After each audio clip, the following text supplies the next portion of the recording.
What's up, everyone? It's Roll Call with Karina Nastal, episode 16.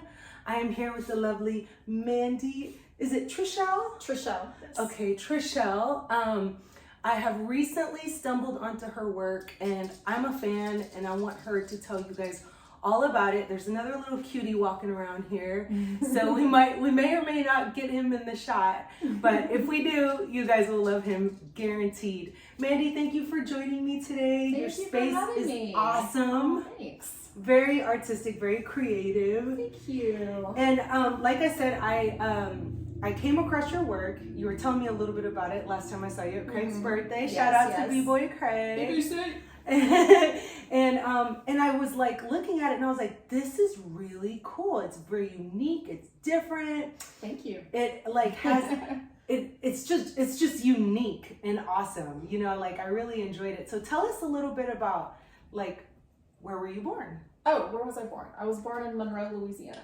Oh, cool. North Okay. Louisiana, and if you ever talk to people from South Louisiana, they totally don't even claim us. They're like, yeah, you're really from Arkansas. Oh, But that's where I was born. Yeah. That's awesome. So when did you come to Houston?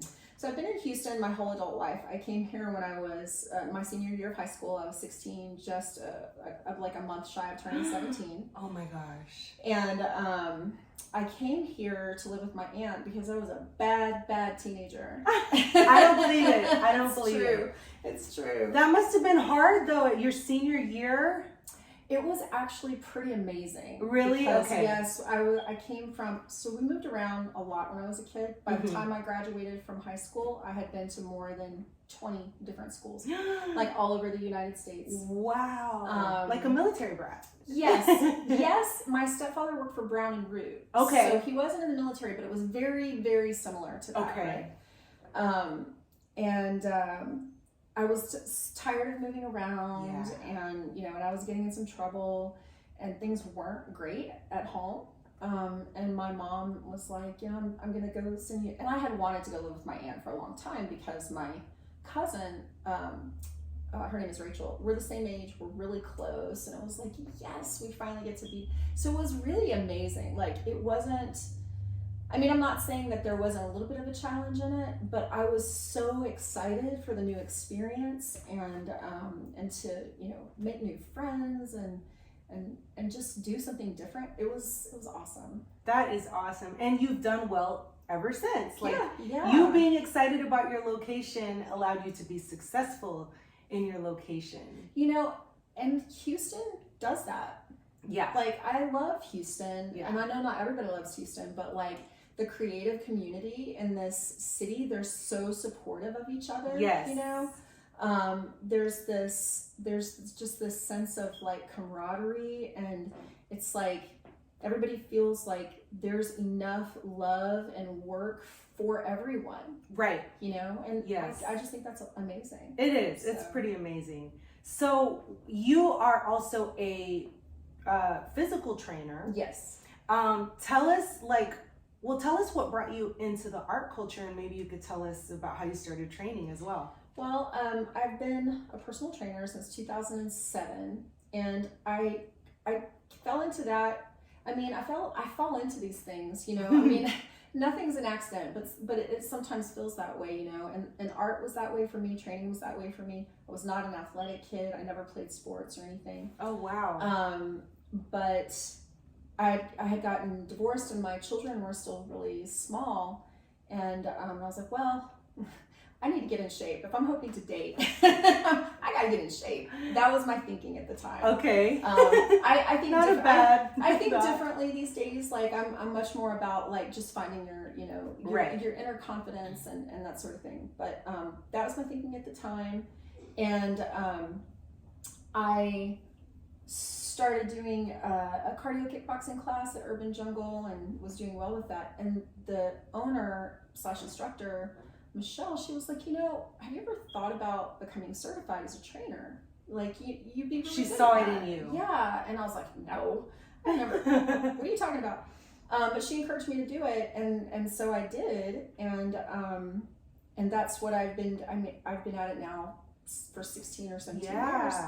And I have clients that have been with me for 10 plus years, and I really enjoy what I do. Yeah, and you can tell. Thank you. Yeah, you can really tell. And just having a track record with those same clients shows that you enjoy it and you're great and you're getting them in fit and enjoying it as well. Thank you for saying that. Yeah, I do. I love it. And then the art thing was, I fell into that too. I mean, so I had seen somewhere on Instagram or some social media platform, I had seen someone take their Barbie dolls on trips with them and, photograph them. I was like, I think that's such a good idea. I want to do that. But I was like, but I want it to be like the most busted up looking Barbies that you can possibly think of. And so I went to Value Village and just started, and I mean, like, I hit the jackpot immediately. Like, I found, you ever go to Value Village? Yeah. Like, you know how they have those little plastic bags? Yes, full with of the just dolls random stuff. Yes. So, found 3 Barbies. Oh, wow. They were all just in terrible condition. Aww. Like, one had her hair all shaved and like a missing arm, and one has like bruises on her face. Aww. And then my favorite one, which I named Jill, she has no eyes. Like, whoever had her before, you probably used fingernail polish remover to like remove her eyes, and she just looks ridiculous. So I was like, these are my girls. Yes. These are my girls. They need love. Yes. And the first trip I took them on with the person that I was seeing at the time, we went to Costa Rica. And so they played in the rainforest. I have photos of them and videos of them in front of waterfalls and being in the rainforest and on the beach, and I just started having fun with it. Yes. And at some point, it was in January, Hardy and Nance put out a call for one of their shows. Okay. It was the 10 by 10 show. Okay. Yeah, it was the 10 by 10 show. And my partner at the time, he was like, hey, we should put the Barbies pictures in there. I was like, oh my God, we should, let's do it. We applied and we got it. And so now, now I'm working on a commission piece even that is taking me way too long to do. Sorry, Monica. I'm sure she understands. It's coming, I swear. You can't rush brilliance, right? You can't rush art. Yes. But yeah, it's just fun. I just have fun with it. So you can tell, like, some of the stuff I saw was just so fun and off the wall and cool. I'm like, where does she get these ideas? Like, this is super cool. It's funny. It's like I just put them in these situations, like the stories, and I'm a writer too, and so I guess that makes sense, But the story's happening in my head, and so I just put them. I don't know. I just arrange them in the story that's happening in my head, and then let it unfold, which is super fun. What kind of stuff do you write? Mostly memoir and personal essay. Okay. I dabble a little bit in fiction and poetry, but it's mostly memoir now. Great. Oh man. Okay. So where can we find all this cool stuff? So the Busted Babes. That's there. I love it. You have to put the D in there, THE, because Busted Babes was taken. Okay. But at the Busted Babes on Instagram, on TikTok, on Facebook, and they have a website that's not very put together just yet, but it is thebustedbabes.com. Okay, thebustedbabes.com. And where can we find you? I'm also on all those different platforms, and it's just my first and last name at Mandy Trichell. That's Trichell. Yes. And I also have a website with some of my writing and some of my art on it, mandytrichell.com. Awesome. And then my professional website is 30minuteswithmandy.com. Ooh, okay. I will be listing all of these. Don't worry, because if you want to check out her art, read what she's written, or train with Mandy, you will see it all. Let's go. And so do you have any shout outs you want to make? Anything else you want to tell us about? Because you're a woman of many talents. Oh, well, thank you. Well, I will say that I'm so grateful to Hardy Nance and Insomnia Gallery for every time I submit something, they're like, sure, come on, bring it, you know, and I've had the best time showing there, and also getting to know some of my favorite artists like Kelly Devine and Matt Messenger and Patrick Madrano and Claire Richards. Really just, I've always loved them, but getting to spend more time with them and get to know them better has been really amazing. You guys inspire each other. Yeah, I think so. Well, I'm definitely inspired by them. I don't know that they're inspired by my Barbies. I mean, you're in the mix, so I mean that speaks volumes. Yeah. Do you have any events coming up that we can come and see your work? There is a show. There's a Hardy Nance show called Tiny. Look up Hardy Nance on Facebook or Instagram, and their next show is called a Tiny Art Show, I believe. Okay. Tiny Small Art Show or something like that.